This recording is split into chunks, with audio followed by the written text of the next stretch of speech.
My name is Thomas Nicholson. I'm from Denmark originally, and I came to Vancouver in 2011. I was a journalist at the time. I joined the program at VanArts.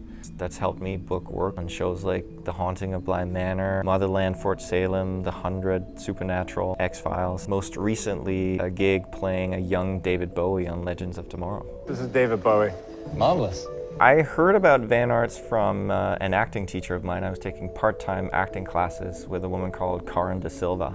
I was very aware that I had a lot of craft to learn still, and she recommended VanArts. One of the things that really helped me there was having all these different teachers who all teach in different ways, all have their different ideas and approaches. I mean, that still helps me now because I keep changing my own approach to things, and there are things that I really stick to, and there are other things that are kind of fluid for me. After I graduated, I got an agent, I think about a month after, maybe 2 or 3 months after that. I booked my first job, which was an SOC, silent on camera, on The 100. First time on a professional paid set. Half naked in a cage with this big tribal tattoo that took 3 hours for them to paint on me, and yeah, it was just, I was so excited to be there. And then the first role for me that was a really kind of wow moment for me was a role I had in a show called Damnation. There were so many firsts for me. It was the first time I was filming out of town. It was the first time I had a big fight scene. And it was the first time I felt like, and I mean this in an exciting way, if I mess this up, the episode is gonna suck. But I loved that. I enjoyed having that responsibility and being like, I gotta be on my A game here. I gotta step up to the plate. I remember auditioning for David Bowie, and it being during the pandemic, it was a self-tape.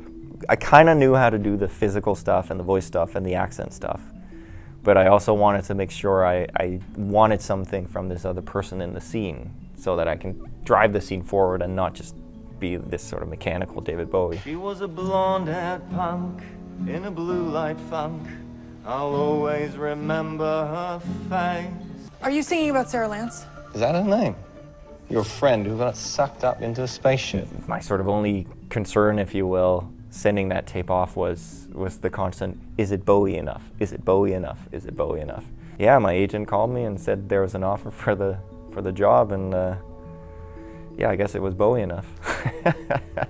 What I do love most about acting is that it is unpredictable, and that can be really hard as well as a career. It can be really hard that it's unpredictable, but it's also, I was in a 9-to-5 job where I could predict every day of my work life, and it just didn't work for me. So I love that it constantly changes, and that goes back to some of the stuff I learned at VanArts with having all these different teachers who themselves work in different ways. VanArts really helped equip me with with different tools, but B, also with the idea of there are even more different tools, and those tools keep evolving. I still don't feel like the complete actor. I still feel like there's so much to learn, which is why I love doing it.